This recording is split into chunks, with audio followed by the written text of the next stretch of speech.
We're not quite there yet, but government is actively exploring the possibility of making vaccines mandatory. In an address to the nation last night, the president outlined that it will entail limiting access to certain locations and activities. He stressed that each of us has a role to play and that as long as people remain unvaccinated, new variants of the virus will continue to emerge. But how would the country go about making citizens get vaccinated? Well, Safura Abdool Karim is a health lawyer who has spoken to us on this topic before. Let's find out what the state's options are. Safura, good morning to you. You and I have been speaking about this for about a year, mainly about mandatory vaccination in the workplace. What's changed with the president saying that there's going to be a task team to explore mandatory vaccinations in order to access, I suppose, state facilities? So I think there are two key differences. The one is that the standard by which the measure is assessed is different when it's government that's assessing it. So it's often a lot more permissible for a private actor like a company to infringe on individual rights to create a safe working environment, for example, versus the government. The second is that the measures introduced by government are inevitably going to be a lot more powerful than any workplace scheme because the government can mandate things at a population level as opposed to it being, different company by company. People can opt out of certain workplaces, etc. So this is really what we would consider the next step in trying to get people to get vaccinated and trying to reach that hesitant population that's been reluctant to get vaccinated up until now. Sorry, Safura, from a constitutional perspective, does the right to life override the right to bodily integrity? So I think that there is, a lot of COVID-19 case law now that has showed us that the severity of the COVID pandemic and the impact it has not only on people's lives, but on the healthcare system as a whole warrants very extreme measures being taken. And we've seen the courts time and time again say that very severe public health interventions can be justified in the context of this pandemic. So yes, we don't have a clear guideline about whether or not mandatory vaccination is constitutional, but what we have seen is a remarkable willingness to limit individual rights in favor of promoting these other public health objectives and these other public health related rights.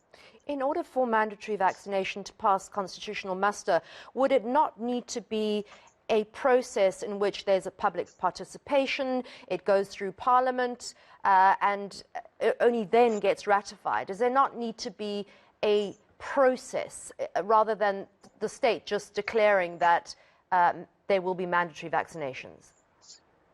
So there are several different avenues that the state could use, and it was very interesting to hear President Ramaphosa talk about shifting the COVID-19 response from a state of disaster paradigm to a National Health Act paradigm.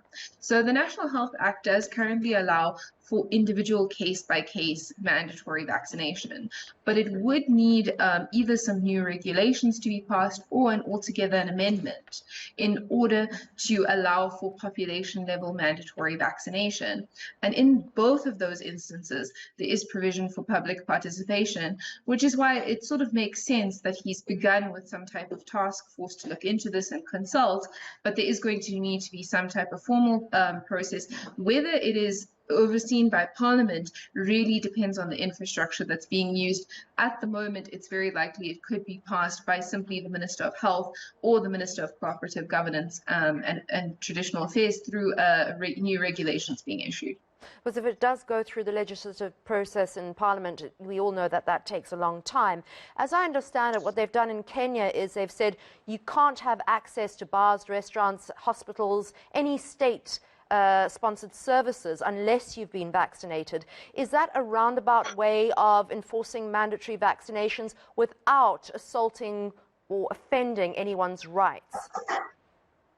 So I think it's very important for people to understand that there's almost no vaccine mandate that looks like somebody going up to people and forcing them to be injected.